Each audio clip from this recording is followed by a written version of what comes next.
Welcome to RVing in New England, the nation's only forum that puts you on stage with some of the biggest names in the RV industry. This program is brought to you by Lee's Family Trailer Sales and Service, one of America's fastest growing RV dealerships. And now your hosts, John DePietro and Bob Zagami. And hello, everyone. The countdown clock has gone from 30 to 1, which means it's showtime. I'm the young guy. My name is John DePietro. I have a red shirt on, and my elderly gentleman friend joining me is Bob Zagami, who's got the black shirt on. And but the better looking of the two. Like I said, the better looking of the two is the guy in the red shirt. But Bob, we already have our guests up, so we can't really talk about them behind their back. If we have to talk about them, it's going to be right before their very eyes. Well, you know, they've got so much to talk about. We figured we'd better squeeze them in for the whole 60 minutes, none of this 54 or 53-minute routine, because there's so much to talk about. You know what? You just said 60 minutes. At the end of the show, we should have that little clock going. Tick, tick, tick, tick, tick, tick, tick. Oh, okay. I'll work on that. Do you want to introduce our guest? Or should we just get a cease and desist letter? We might get a cease and desist letter from CBS. But, folks, we have a very special guest tonight. Actually, we have another bi-coastal show because Bob and I have our feet dipped in the Atlantic Ocean, and our friends on the left coast, Tony and Peggy Barthel, have their toes dipped in the Pacific Ocean. So without further ado, across this great land of ours, let's give a fine welcome to Tony and Peggy Barthel. That's without an S at the end, right, Tony? That's correct. Okay. And notice how we tried to match you gentlemen, how on the left side of the screen are the really perfect heads that need no embellishment with hair. And on the right side of the screen are the heads that are required to be covered with hair. That's true. Mark Polk just joined and said good evening. Hey, Mark. Hi, Mark. Tony. Estelle Drew from New Hampshire. Hello, Estelle. What is it, DePietro? Don't try to ingratiate yourself to Zagami at the risk of alienating me. I took the compliment exactly as it was intended. And I took the insult exactly as it was. It wasn't an insult. No, what Tony was saying was this side of the screen is nicer looking. Right. Huh? Right. Yeah. Hey, Jordan Boost just joined. Hello, Jordan from Hubner Marketing out she in California, Colorado. She's in Colorado. Okay. So look at this. We've got people. Wait a minute. She's also one of the big three on the RV Women's Alliance. So don't mess with Jordan. Maria, good evening, Maria. Tom Zabrowski's up there with the FMCA folks in just north of the Thruway in New York up there. Oh, so, Jordan's in Colorado. Okay. I said Colorado. Yeah, okay. Well, she typed it in here. So look at this, folks. We've got people from all over the country. We've got Mark Polk from North Carolina, and we've got Audrey Foley-Egan, who this time last week was in South Carolina at Pirate Land, and they made it back. They got stuck in traffic, and but they made it back. And Dolly is from Plymouth, Mass. So if we have a Dolly, we must have a Kenny here somewhere. Oh, we got to find a Kenny. We got a Lisa in Braintree. We got Frank. I'm not Lisa. Frank's on the East Coast. He's over here. Are you camping yet, Frank? You got your little Airstream out down at the state park? Hey, let's get back to the Barthels here. Well, you interrupted me when I was talking about them. Well, I enjoy interrupting you. You do, and you do it enough to show that you really do enjoy it. So Peggy, I'm going to start with you because I got a funny feeling Tony will overrun us all. So tell us. Wait. You told me. What? You told me to introduce. I started introducing him, and you start saying, "Okay, Peggy." That was 20 minutes ago, DePietro. Jeez, Mary Joseph. Let me tell you one thing. But as I said, in the promo graphic, very seldom do you find two people that have been camping. Well, in Peggy's case, she was, anyhow. But Peggy, you tell the story and tell us how you guys got together here. Tell us how young you were at a campground, Peggy. I was negative 9 months old at my first camp out. That was my parents' honeymoon camping. And I was born 9 months later and have been camping all these years since then. 9 months in a day or 9 months to the day? I guess to the day.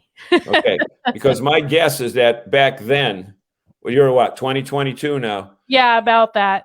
People were trying to count the dates to see if you were, beforehand. Right. Oh, yeah. No, I'm pretty sure I wasn't less than 9 months. Okay.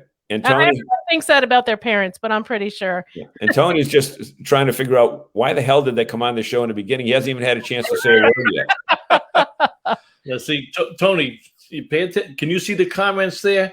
See, I can. Our fans are so loyal. They apologize when They apologize.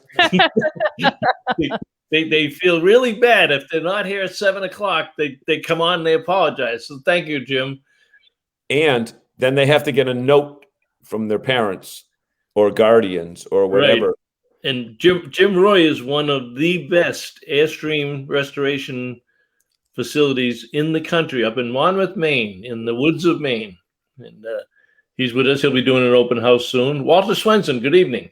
So Walter leaves. When's he leave for Florida? Saturday? Friday or Saturday? Right, I think Saturday he's going down. And I'm going down, Walter, but I'm going to be down in Fort Myers. And Maria, you're picking up your new Riverstone, fifth wheel. Okay. She's in Florida too. We have a party, but like California, Florida's a pretty big state. Yeah, Yeah. we're going to get to our guests. Let me know anytime you want to get to the guests. And Yeah, Tony, how'd you get into this gig? Oh, for anybody who was ever in RV sales and you have that really annoying kid who comes and asks all these questions and thinks he knows it all, that was me. And when I was a little kid, we would go to the Pomona Fair and they had RVs at the time. And all the other kids would go ride the rides and look at the animals. I would go and look at the RVs. And I fancied myself, I would draw RVs. And in fact, I bought my first RV when I was 12. Wow. It was I still have it. No, it was a Tonka Winnebago. That's the best I could. Oh, the Tonka. I saw that on your website. That's a joke. Big Yeah. metal. It's a joke.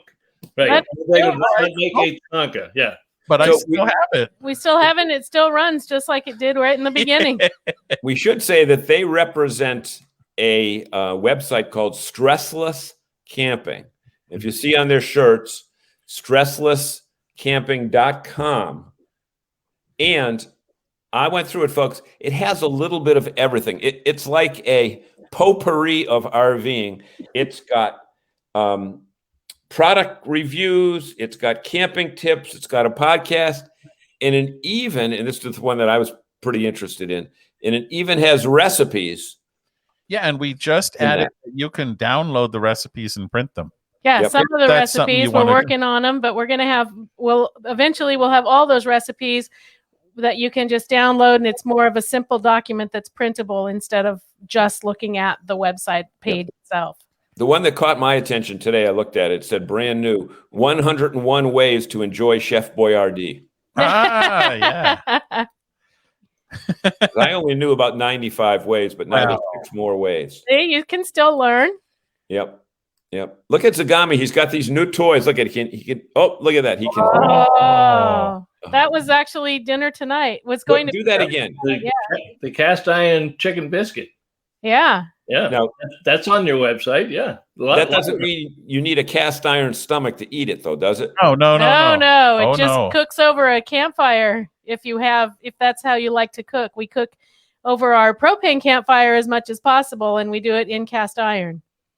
And here in California, so much of it is in fire danger at different times of year. We've really gotten accustomed to the propane fire because of fire safety. So the wildfires. Yeah. We should tell our live studio audience that if they have any questions, to, as always, feel free to type them in, and we'll get them. Frank Palange wants to know about keto recipes, and if there was any person that you wouldn't expect a question like that to come from him, that is a question that I don't think Frank Palange even knows what the hell keto is. I don't know. Maybe the Swenson's loss of weight between Donna and Walter. Maybe he's jealous of all the weight that they lost, and maybe he's going to go on one of their diets. Well, he's not doing much of a diet because the lawn that he has got a beautiful lawn out in Western Massachusetts, and I guarantee it that he does that on a sit-down lawnmower. He just got a brand new lawnmower. Didn't you see the picture he posted? Was it a sit-down? Well, I don't know. He showed the grass, but he said the new lawnmower did a nice job. Yeah, well, let me tell you one thing. He did not stand behind that lawnmower. He probably sat on it and drank beer the whole trip. Okay. His daughter said he can't be in the wedding pictures if he doesn't lose weight. You know, that works, Frank. My younger daughter did the same thing with me, and I lost, I think I lost 80 pounds at that point. Yeah. Frank, I'm not really that familiar with keto, but maybe the chili recipe is probably keto. Maybe. Yeah. I don't know. If you look at us, we are. You can tell we haven't done a lot of weight loss the lately. poster child for before as opposed to after. So tell me what. Hold on first. I got to tell you one story there. You brought this up. My younger daughter told me, Dad, unless you lose 40 pounds, you're not going to be in the wedding pictures. So we have one less kid. And you're right, Frank. Beer is not keto, and that's why we haven't become familiar yet. Light beer. I think Jack Daniels is. I think it might be. It doesn't show up. Oh no, Jack Daniels does the trick. It was wheat, right? At one time. So look at you guys got a website. You got podcast. You got recipes. You also do, and I don't know how you do this, Tony, but one of the things that Tony does is every day on the RV travel newsletters somewhere, he's got a product review. Now, I've done product reviews for years, but I've probably done over 100, but they were in the saddle. I mean, they delivered the motorhome and I played with it for a week or two and what have you. But yours is unique because you take your personal experience and the information provided and you write reviews that are as good as the guys that keep them for a week and take them around the neighborhood. So start off with that. I know you're doing a lot of stuff with Chuck Woodbury there. Yeah. So first of all, thank you for the kind words about that. I have the real privilege of working with RV Travel and Chuck Woodbury, who I followed back when he was riding out west many years ago. Wait a minute. You're not that old. Woodbury's that old, but you're not that old. Anyway, so we agreed that I would write these daily RV reviews. And the challenge, of course, during COVID was I wasn't going to go anywhere near them just because they weren't available and such.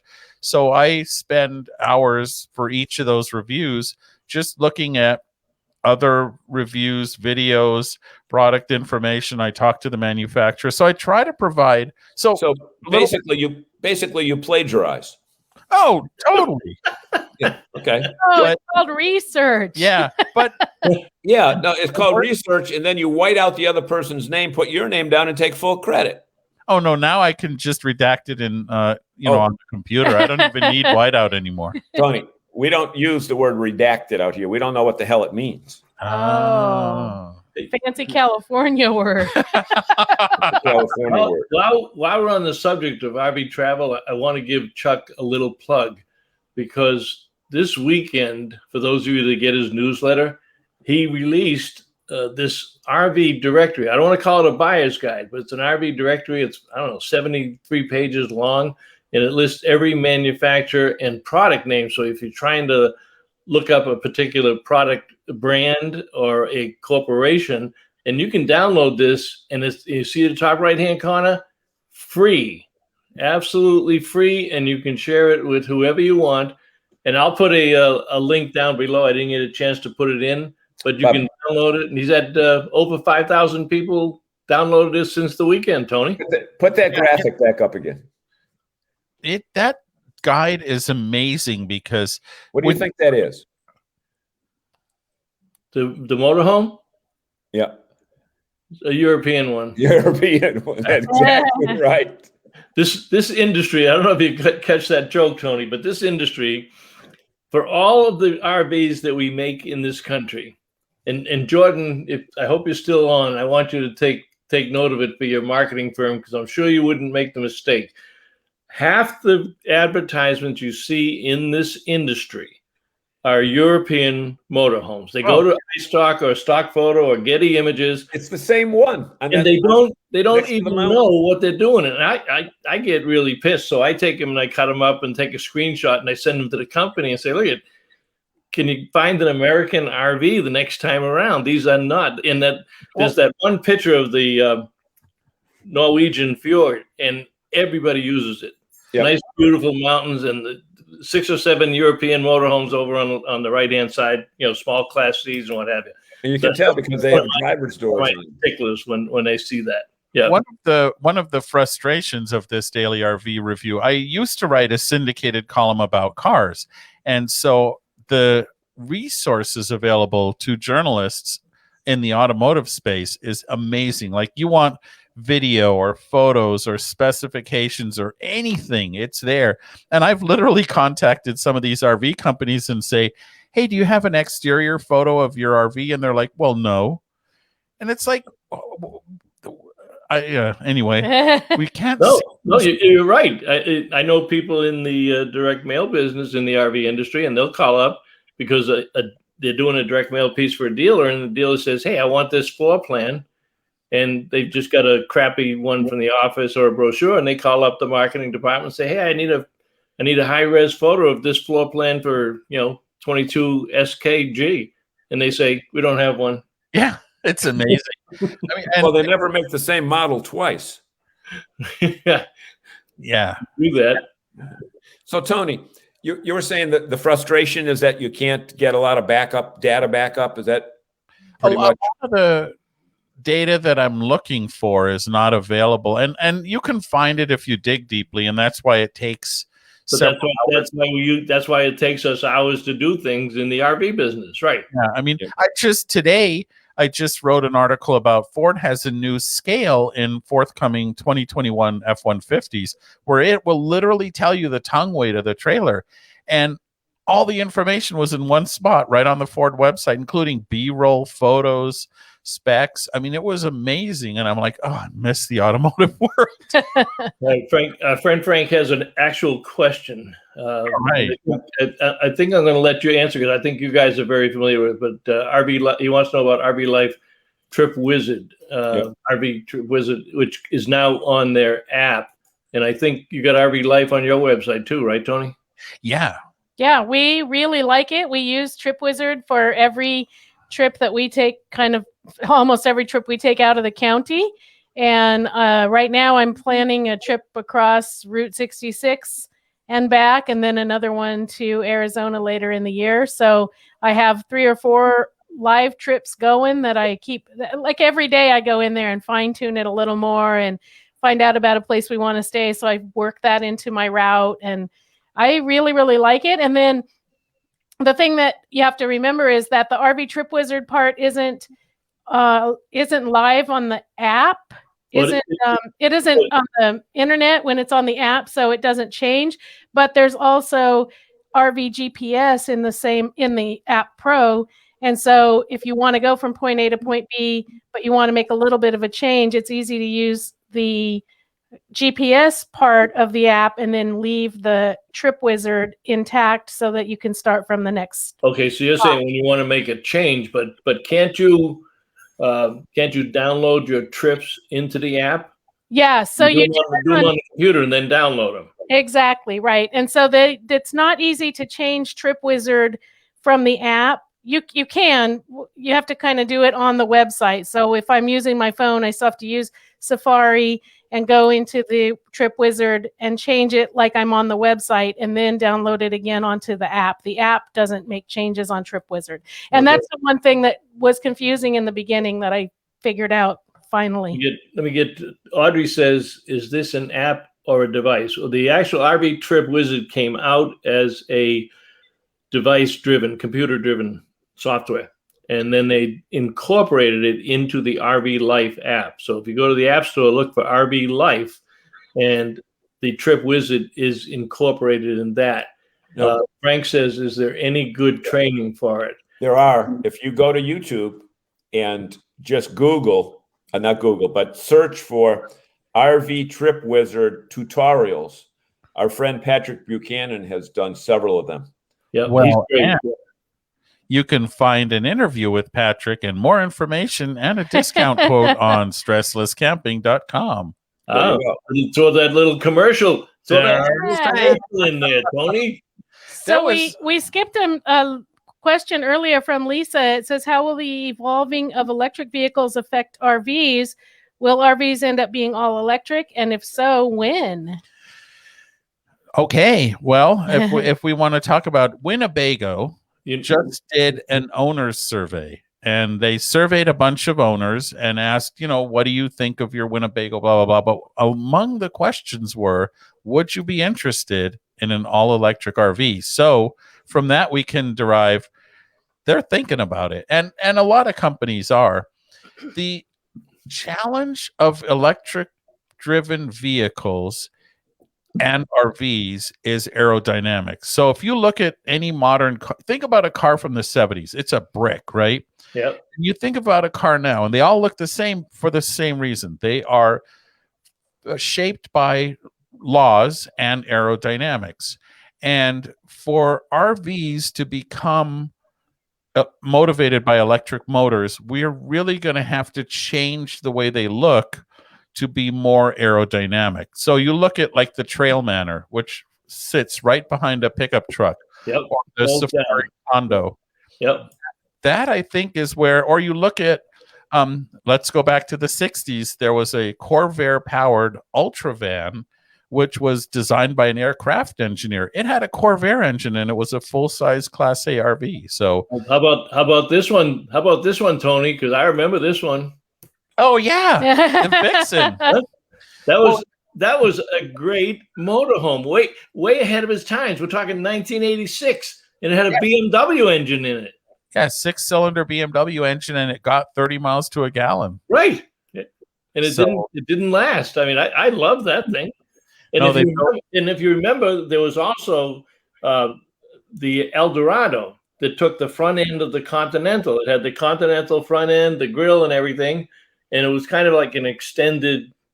It was actually in today's era they'd be calling it a Super C probably, but that was another one. But there is now. Don't forget, Winnebago is producing right now electric motorhomes in their specialty coach division for classrooms and medical units and environmental agencies. They're already building that, and there is a manufacturer that I forget the name of it that has. In fact, Did you do a review of it? You should check it out. There is a manufacturer that has an all-electric travel trailer.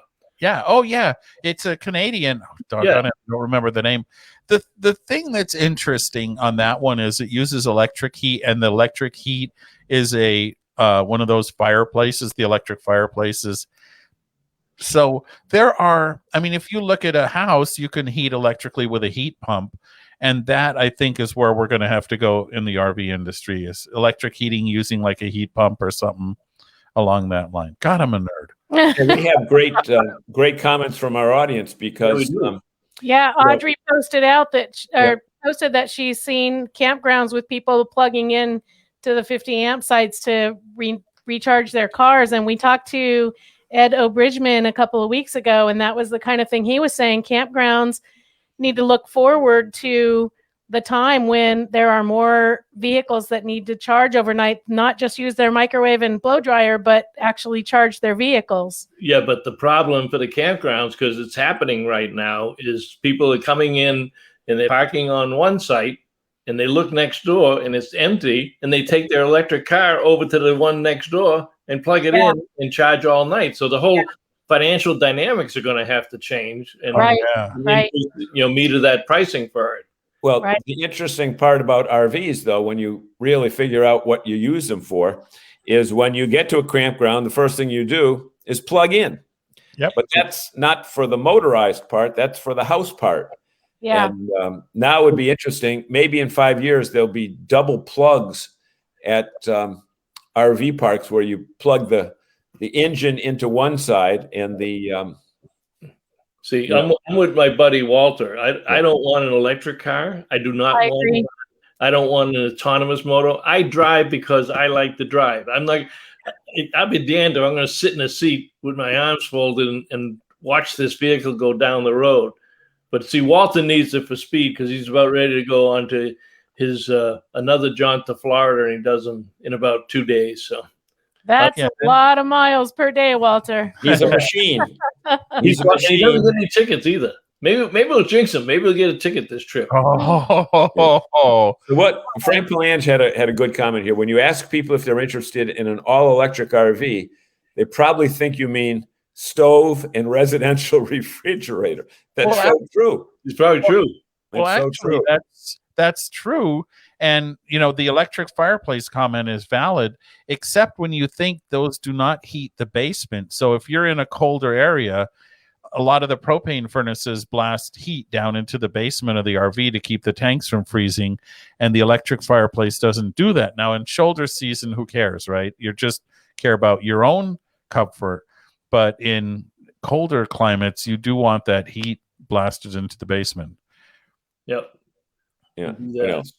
So Lisa had one here. 30 miles a gallon. Is that possible for a motorhome? Not in not if they're driving. no. Yeah. Exactly. Well, I mean, you get some of the small Mercedes diesels will get 22, 23, but you're giving up space. You're certainly not going to do it in a big Class A or a diesel pusher. I mean, our Class C Mercedes Sprinter last week we're getting 15.3. But and how that- fast were you going? Yeah. Huh? How fast were you going? I do not go over 62. Okay. Oh, then that's the Vixen. The secret of that thing was it had a drag coefficient of 0.3, and at the same, so that's that you can measure how much force it takes for a vehicle to go through the air. At that time, you remember the Ford Taurus was like, ooh, it's so aerodynamic. It was less aerodynamic than the Vixen, but by the same token, they sold 587 Vixens, so nobody wanted them. Mm-hmm. Yeah, it's a great idea, but the bottom line is if you can't sell them, who cares? Right. It may look nice to do that. Frank says 900 miles a day. Frank's got a note for Jim. Because Jim was talking about having an electric fireplace in his Airstream that he renovated. So Frank says, well, just put a motor and a steering mechanism on the Airstream. Ohio Airstream has already did it a while back, called the 345, but it was a gasser. Yeah, Airstream made big motorhomes for a few years there, and they were. I didn't like them. I mean, it wasn't an Airstream. It was an Airstream, but it wasn't an Airstream. So you mean Class A's? They had Class A's, yeah. So and they looked like the Silver Bullets, but they did have one, the land yacht, that was painted. That was fiberglass and painted. Yeah. No. Yep. And what was the other one? They have plenty of the Class B's right now. Yeah, they got the Atlas, which is a B plus, and then they got the Interstates. So we're coming up on 7:29. Let me sneak in a commercial here, and then we will come right back to our guest. You want to lead us into the commercial? Give us a professional lead. Yeah, go ahead, Tony, with the voice. Petro. No, let Tony do it. All right. Well, we are sure enjoying that you're here with us on RVing in New England, and we have a word from our sponsors to help make this happen. So we'll be back in just a moment. And now, a word from our sponsors. So much new stuff happening at Lee's Family for 2021, like their huge show yard expansion for more units and plenty of parking. Over 500 additional units arriving, including Wildwood, Grand Design, Cougar, and Montanas. 150 motorhomes like Winnebago and Echo are arriving. Go see them on Route 302 in Wyndham and at Lee'sFamilyTrailer.com, the fifth wheel capital of New England. Love how it feels in your home on wheels from Lee's Family Trailer. So much new stuff.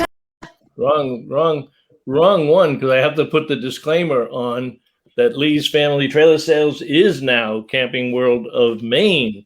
And there's been some changes up there. So if you're going up in that area, the big Camping World flag went up on Monday, I believe. Last Saturday, the big Camping World flag went up. So Lee's Family Trailer Sales is now Camping World. All right, we're back. Frank Palange, can you not put up the questions at the bottom because it covers the rolling comments? Well, but I don't have a rolling comment up, Frank. So what he means? Put his question up and see what he means. Well, here's what he means. I do that, and then I put his thing up here. It doesn't cover it, Frank. He might be watching it from his lawnmower too. Well, that's maybe so, but no, they actually this StreamYard software pushes it up so that it doesn't interfere, whereas the other one would. But I'll accept your apologies, Frank, anytime you want to issue it. Sandy Ellingson is on. What rig was that in the ad? It was beautiful. Sandy, you weren't even born when that unit was on the market. But let me do this. I will go back up here, go over here, and just for you, because you're one of our big fans, and we haven't seen you for a while. That beauty was called the Vixen Motorhome, and I assume that's the one you're talking about. It had a BMW engine and a pop top.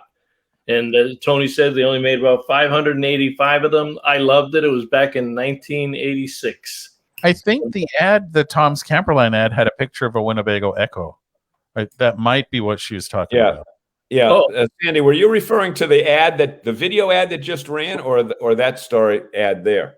Because I thought, if you're looking at the one with the snow and the Class C, that is the new Winnebago Echo, which is now arriving on dealer lots. So let me see if she. Yep, that's what she wanted. She said one in the Lee's family. Yeah. Okay, yeah, that was the Winnebago Echo, EKKO, and it is on dealer lots now. It's a big Class C. It's a 4-wheel drive Class C Mercedes for the boondockers. It's really designed for the people that want to be off the grid. Yeah. Tony, have you done a review on that? Yeah, and the best videos I've seen are James and Steph from the Fit RV. Fit RV, yeah, they got a beautiful video on it. Yeah, they bought one. So and that is that's the 4-wheel drive, and that was built. And we had somebody from Winnebago on. We have Brian on, Bob. Brian Hazelton. Brian Hazelton. To tell about that, and he said basically it is for the people that like the Revel but want more room. They want a better bed. So they found the Ford chassis, and they got the 4-wheel drive, the Ford Transit, and it's really like a Navion, but it's more designed for Navion or a View, but designed for off-road, back country use. So. We haven't had a chance to ask our guests yet. One of the unique aspects of the RV industry is the capability for husbands and wives and couples, et cetera, to work together. Do you have a delineation in your duties, or like Tony, do you do certain things and Peggy does certain things, or Peggy, do you just have to do what Tony screws up? I kind of just do what Tony tells me to do. No, you can't get another beer. You cannot say that anymore. That's not the world we live in. We find that we have different talents and skill sets, and so we do. Tony is a writer, and he writes a lot, and so I write the odd article here and there, but I'm a little better at keeping us organized and scheduling appointments and. Dealing with the daily keeping with that infrastructure, that sort of stuff, and I just spew content constantly. What would you say to any other couples that may be watching that they may not want to change careers right now, but to do something business-wise in the RV industry as a couple, something you would recommend, say, stay away from, or just exactly how would you handle that question? Honestly, and part of it maybe depends on the size of your RV, but I know we have a 16-foot travel trailer, and so people who need separation from one another are probably not good candidates for spending a whole lot of time traveling in a 16-foot RV. But you also have to do really well. We get along really well. We don't get in each other's way. We kind of have. It's because she's infinitely patient. There's that. And you have to understand the dynamics of yourselves as a couple.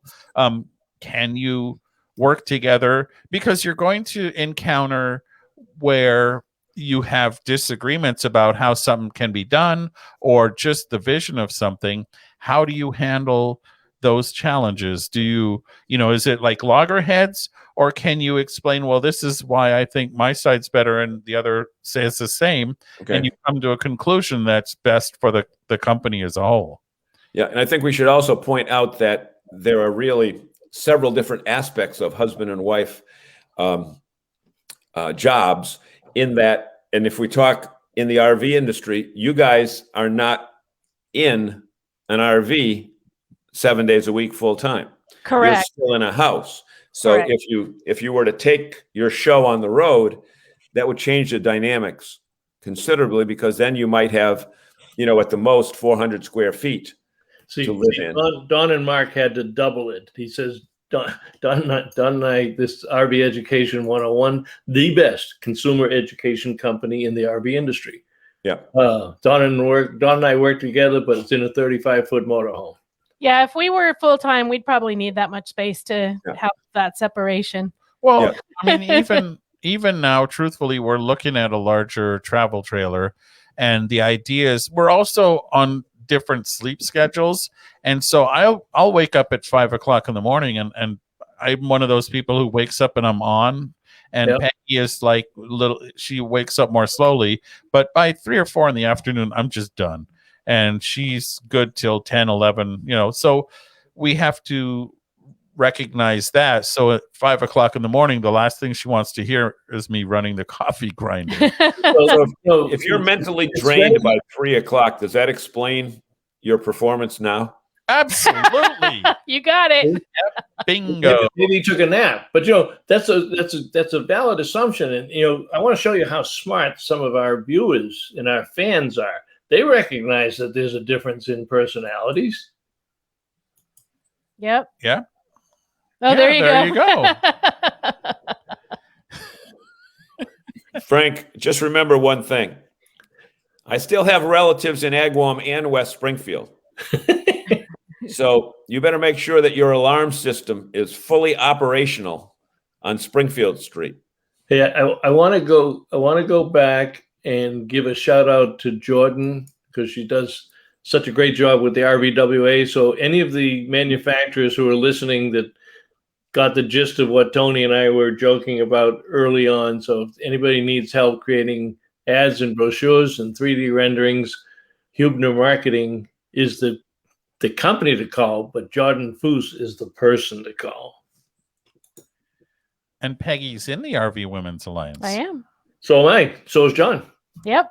And we're going to be at the unveiling June 23rd. We just happened that was coincided with the time that we're going to be in that part of the country. And so for us to plan to be somewhere in Indiana in June only happened on a fluke, but I said, wait, June 23rd, that's exactly when we're going to be there. So yeah, and that I believe is a Wednesday. And if we can work something out, I even haven't talked to John about this yet, but maybe we could do a live show from there. Let me just check and see. I'm pretty sure that is April, May, June. It's a Wednesday. April 20th. Is a Wednesday. So Jordan, we should talk, and maybe you can have two stellar personalities that know a little bit about the RV industry. Tony and Peggy. See, the people thought he was talking to Steve. See how he is? He automatically thought that I was talking about the two of us. It's hard to be humble. How the hell do you deal with this? See? Yeah, I told you she has to be patient.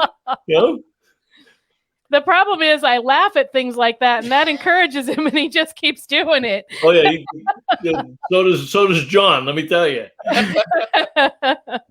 Okay. So oh my God. Says yes, she would love us to be there and film the reveal. And they have a budget too. So check your schedule, John, and the 23rd. Maybe one of us goes out, but Frank says have enjoyed. What did he say? Frank Cates have enjoyed watching full-time RVers and with YouTube vids and able to synchronize their conversation because they are always on the same page. Not sure who he's talking about. Did you talk about the RVers show or YouTube? Tell me who you're talking about there, Frank. We'll do that. Frank, yeah, we do that. Starting price. Lisa wants to know starting price on the Echo. I believe is 165 or 175,000. It's going to get, by the time you fill it up with all the toys, you could be close to 200,000. Yeah. Is that what you think on that one, Tony?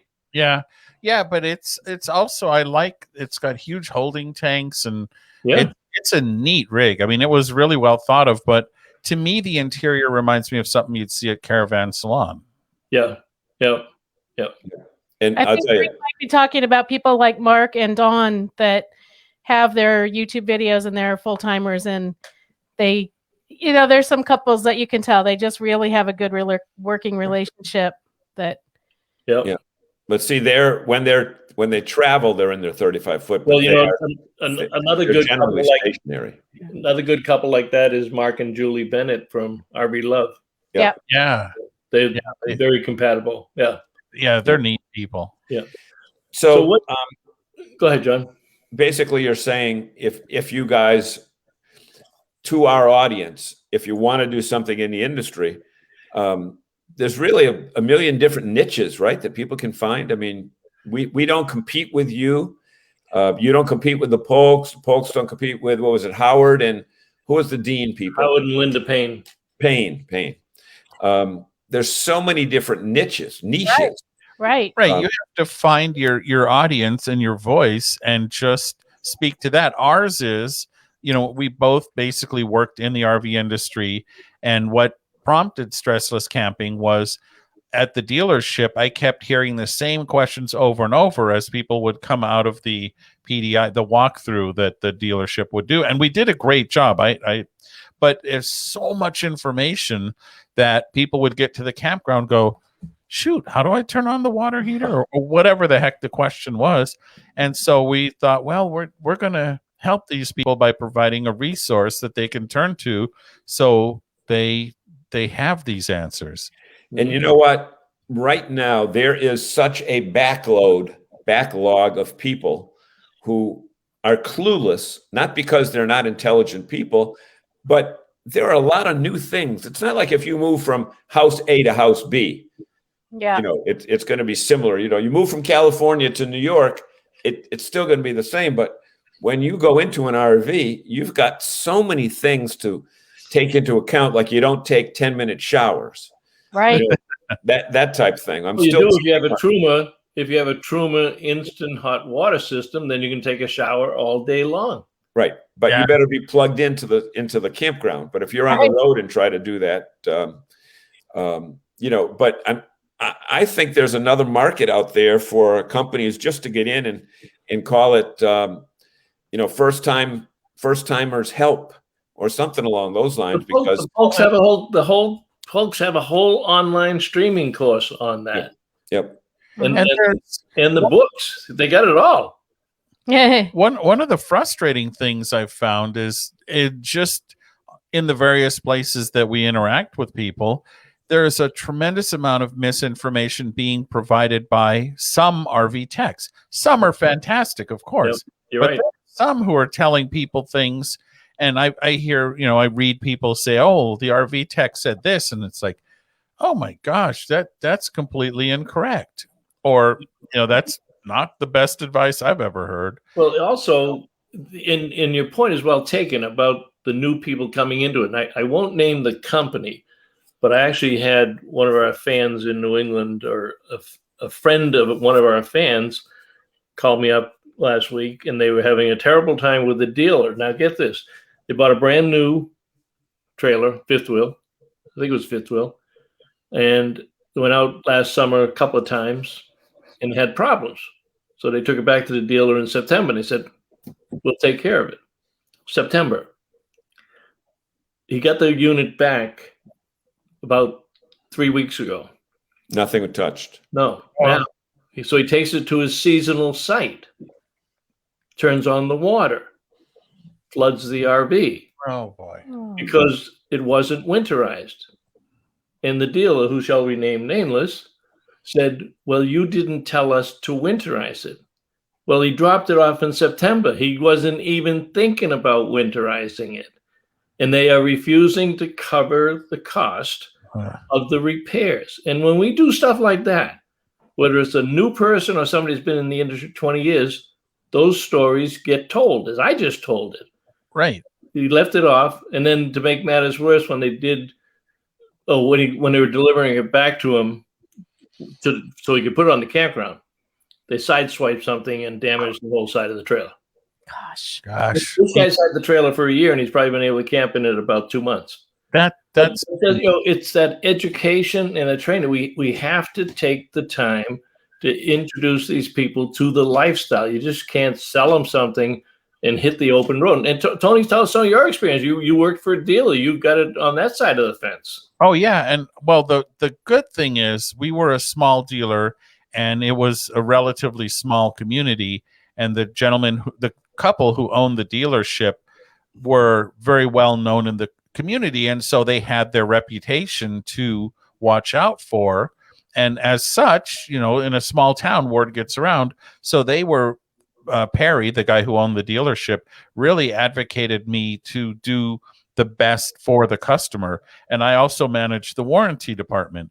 And so when we would get claims returned, Perry would go, no, fight for them and get it done. And it was a great example of how to treat the customers. I mean, did we fall down every once in a while? Oh yeah. But for the most part, the objective was do the best you can for the customer. But also people would come in. I mean, I remember one of the salespeople literally arguing with a customer who had a Corolla and wanted to tow a big country fifth wheel with it. And it's, no, you're going to kill yourself and others. And no, I can do it. So there's a lot of, coming in. The more going in, the better off I think you will be coming out. But you have to admit, though, the learning curve to figure out what kind of unit you want is so great, because I know when we first started looking, we went to an RV show. I would come out of that show. I knew I wanted motorized, okay? But when I walked in, I didn't know the difference between a diesel and a gas. But if somebody wants a towable and they go into a dealer a lot, they're just going to, they don't know the difference between a fifth wheel, a hybrid, there's so many different types. And people need to understand that even if they decide upon a towable, then they have to decide on the floor plan and what is the best floor plan for you.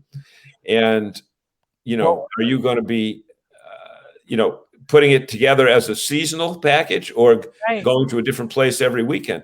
And all those things. And having a good dealer really makes a difference in that, because I know Tony would come in and he'd come home and say, well, this couple, has this, and this situation, and they thought they wanted that. And I told them, with what you want and what you're saying, the way you want to camp and the number of kids you have and all that, that's not the right choice for you. And some dealerships, I won't avoid naming them because I don't know, but I know there are dealerships out there that say, oh, you want the biggest, most expensive.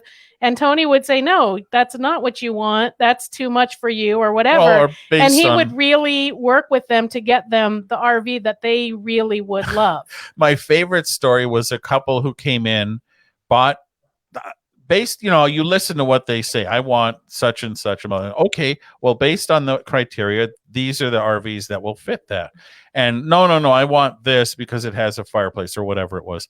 They literally traded in 3 RVs before they finally bought the one that I was trying to steer them into the first time. How much did they lose each transaction? God. Yeah, I mean, what do you figure, a third on each transaction? It was tens of thousands of dollars. Well, that's how Mark and Don got started back in 1999, because Mark was the general manager of an RV dealership in North Carolina, and he saw what was happening and the lack of education, and they formed RV Education 101, and one of the most popular items they have is the RV orientation video and book, and now online streaming, and that is the walkthrough. I mean, that's something, and I say it to our dealers up here in New England. I said, you ought to be giving out coupons to your customers when you sell them, because nobody's going to remember the PDI. Nobody's going to remember the walkthrough. We've all been there. We've all bought that first unit. Even when I used to do product reviews, and they say, "Oh, Zagami, you've been doing this for 30 years. You drive everything." I say, "No, pretend I know nothing and do it as if a customer was here. I want to see if you know what you're talking about on this rig." And because there's always going to be something changing. But even giving a customer the RV orientation online streaming, and gives them the peace of mind that when you go home, you get the chance to sit down at your leisure on your computer and go over it once a month, every month for a year, and then you'll become an expert. Yeah, and it's, that whole PDI, that whole delivery process is kind of like drinking out of a fire hose. Right. Even if you have the best tech, it's still, let's say you spend 2 hours, it's still, you're going to forget the vast majority of that. And that's not even if you're a total newcomer, because if you're moving from one type to another or one brand to another, things are set up differently. I think one of the when you look at the COVID thing, you say, well, the good part is that it's created a unsurpassed demand for RVs that never were before in the history. Bob and I were just talking yesterday. The month of March, they delivered 54,000 units. Okay. The problem is that the demand exceeds the supply. So I don't know from a dealership level if the sales rep has the opportunity to hold your hand and walk you from place to place when another person's coming in saying, "I got the dough, let's go." Yeah. Right. So, the education aspect of it right now is definitely lacking. And as you said, Tony, when the person is picking up that unit, they're not thinking of, well, I got to learn this. They say, I want to get it out of here and get going somewhere with it. Yeah. Yeah. So I wonder. we're only hearing a portion. Yeah, I wonder how many people are, let's say it's a towable, and they back their truck up, and even though the tech is walking them through and explaining everything, all they're thinking of is, oh my God, I hope I don't hit that tree when I leave, right? I mean, you can be distracted as well. And so there's a lot to think about. And anyway.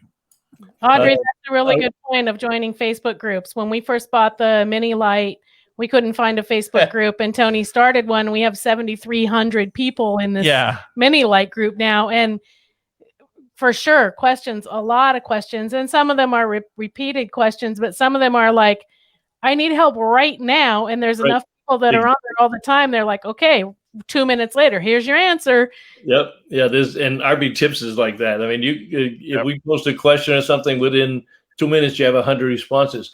I want to give Jordan one more shout out, because we've talked about that Drab to Fab.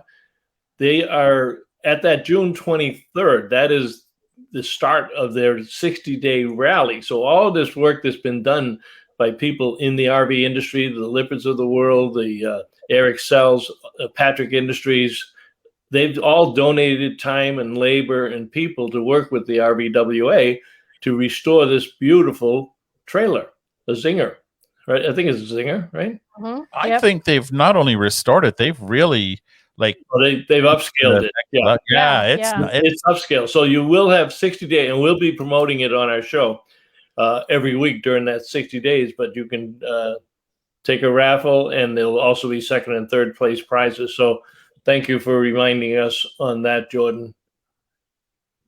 And the proceeds go to a good cause too. Yeah. Yeah. Right. Yep. Mark Polk says it right here. Their flagship product is the orientation. And let me tell you,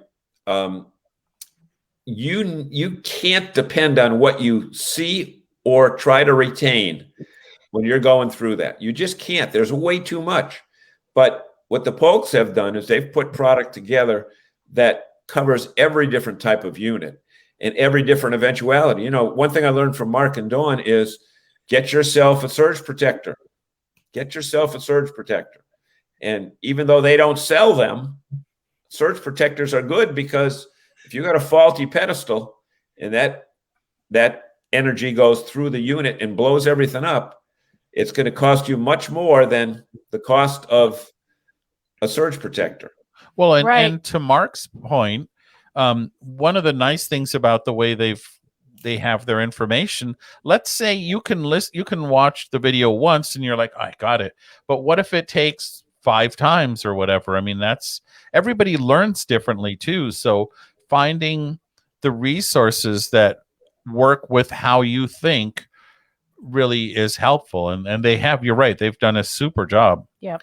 Well, you're right about everybody working at their own pace. Certain people take a little bit longer to do stuff. I mean, take John, for example. Mary Beth sends him to the supermarket and says, can you bring home some pasta? And he brings home 10 cans of Chef Boyardee. With the sauce. Right in it. Yeah. But see, Because he has to try those 6 new ways to cook it that he learned about. That's right. right, but see, here's the thing you got to understand. Why would I buy boxed pasta and canned sauce, and for 99 cents I can get a nutritious, tasty can of SpaghettiOs or beefaroni? Because that's not how the Italians do it. See, we thought our niche, we thought the RV industry needed 2 good-looking Italian guys to talk about RVs when we created one. We got one. Then he does stuff like that. Yeah. Seriously, what you really need is just one bald-headed German. Well, there you go. And speaking, you mentioned it earlier. Have you been over to Dusseldorf for the Caravan Salon? I have not. It's somewhere I want to go. And I tell you, I got my first dose of it in 2019. Fortunately, before it, you got to go. There is nothing like it. Nothing in the world. My cousin works for Swiss Air. He's an exec for Swiss Air, and I can fly over there for the taxes. And I just need to do it. It's going live again this year, a little bit expanded stuff. So it's about that same time. Yeah. I even speak German. Yeah, good. And you drink German beer, I assume. Oh yeah. Before we let you go, we're running out of time. I noticed on your website, and you had Billy McNamara on from Loon's Family. So what are you doing with the campgrounds? Are you just trying to bring them into your fold, or you're doing reports and reviews on them? What's up? Well, so, we're in California, and we talk about a lot of destinations on the West Coast and in the Southwest. And a couple people who are, more East Coast people who listen to our podcast or whatever said, you never talk about anywhere but California. So we want to East Coast, Peggy, you misunderstood them, because nobody on the East Coast wants to go to California on the West Coast. And remember one thing. We're about better places. And so since we're not full-time, we don't get to travel to those places as often as we like. We reached out to campground owners and asked them to tell us about their areas and about their campground. And then as a way to kind of keep track of all those places and to say, well, look, we don't only talk about the West Coast now. We made that map so that you can see what locations we have talked to campgrounds about. Yeah, and we're always looking for campgrounds to come and join us on the podcast. There's absolutely no cost, of course.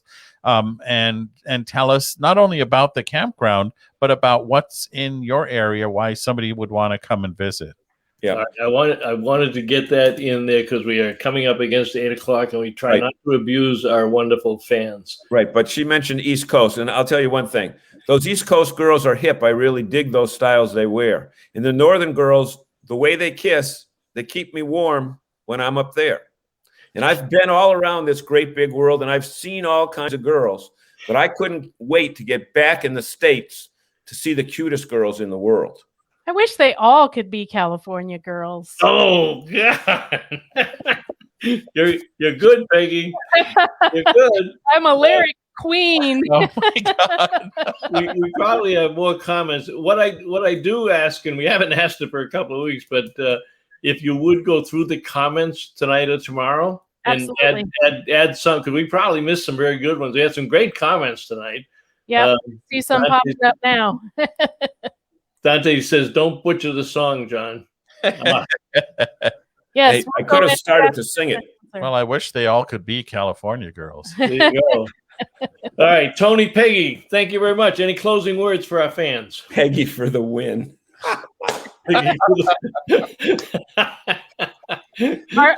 Our closing words are always Happy camping. All right. We'll see everybody next week. Thank you very No, much. you won't. I will not be on next week. I am actually taking a vacation in Florida, and John's got a great program for you with Blue Water Development. So I don't know if you can stand a week without me, but you're going to have to. Me and Bill Sell are taking over.